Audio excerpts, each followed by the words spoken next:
Кешкі ас үшін таптырмас тағам ол әрине нан салма тағамы. Өте керемет тойымды тамақ міндетті түрде менімен бірге жасап көріңіздер. Ең алдымен подливін жасаймыз. Ол үшін бізге қазанға отқа қойып, үстіне май құямыз. Кейіннен ұсақтап туралған, міндетті түрде ұсақтап туралған етімізді саламыз. Өйткені картоппен бірге пісу керек етіміз.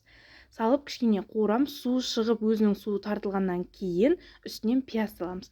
Пиязды да әбден қуырамыз. Негізі бұл тамақты көбірек қуырсаңыздар өте дәмді шығады. Үстінен сәбізді салып тағы да қуырамыз. Енді мен болгар борщымен чеснок қостым, сіздер капуста да қоссаңыздар болады. Бұл жерде болгар борщы менде замороженный түрі, сіздер свежийін қоссаңыздар тіптен керемет болады. Чеснок пен болгар борщы жақсылап қуырылғаннан кейін дәмдеуіштерді саламыз. Ең алдымен тұз салдым, кейіннен паприка салдым. Паприка өте керемет дәм береді және де түс береді. Кейіннен ролтон приправасын салдым. Барлық тамаққа арналған универсальныйды. Соны салып, кішкене тағы да қуырып жібереміз. Кейіннен томат саламыз. Негізі паприка қызарады, томат салмасаңыз да болады. Мен қанық түс болу үшін тағы да томат та салдым.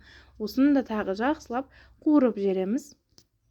Енді үстіне картопты саламыз. Картопты да барлығын осылай төртбұрышты етіп турасаңыз, барлығы үйлесімді төртбұрышты өте әдемі подлив болады, қыздар. Дәмі де керемет болады. Енді айта кететін жайт, картопты міндетті түрде көбірек 20 минуттай қуырыңыздар. Өте көп қуырсаңыздар, дәмі керемет үйлесімді болып шығады, қыздар. Қыздар, менің арнамда басқа да керемет рецепттер бар, сондықтан арнама жазылып, колокольчикті басып алыңыздар. Енді картоп әбден қуырылғаннан кейін үстіне 250 мл су құясыздар да, бетін жауып, қақпағын жауып, жай отта, барынша жай отта 20 минут бұқтырып қоясыздар. Енді қамырын салатын суды қайнатуға қойып қойсаңыздар болады. Енді қамыр делейміз, қыздар. Қамыр делеу үшін бізге су керек, үстіне тұз және де жұмыртқа саламыз. Мен барлығының мөлшерін описанияға қалдыратын боламын, міндетті түрде қарап шығыңыздар.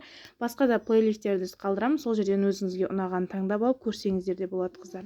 Енді үстіне ұнды саламыз. Ұнды салған кезде барлығын бірден салып жіберіп, нығыз осындай қатты қылып, қаттылау қылып қамыр илейміз. Сонда қамырымыз әдемі болып жайылады. 15 минут тындырып қоямыз. 15 минуттан кейін алып, тағы да бір илеп жіберіп, екі бөлікке бөліп, екі зуала етіп қойып қоямыз, қыздар. Негізі екі зуала көп болса, тең жарысын жасасаңыздар да болады.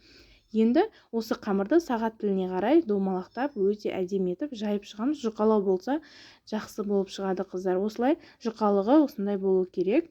Енді жайылған қамырдың үстіне кішкене ұн сеуіп жібереміз да жинаймыз. Дәл осылай видеода көрсеткендей етіп жинап, үстінен кесіп шығамыз, қыздар.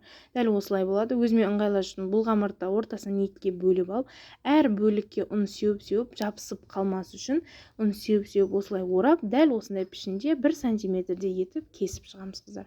Енді барлығын кесіп дайындап алғаннан кейін қайнап тұрған суға тұз салып пісіріп алатын боламыз. Бір қайнағаннан кейін сүзіп ала берсеңіздер болады. Өте дәмді керемет болып шығады. Үстінен сүзіп алғаннан кейін бірден үстін майлаймыз. Жаңағы подливтің майын, астындағы суын майын майлаймыз да бетіне подливті сеуіп шығасыздар. Ал бетіне пияз немесе көк пияз, укроп, кез келген шөптерді қолдана берсеңіздер болады. Міндетті түрде жасап көріңіз. Видео ұнаса лайк басып, комментария жазып кетіңіз.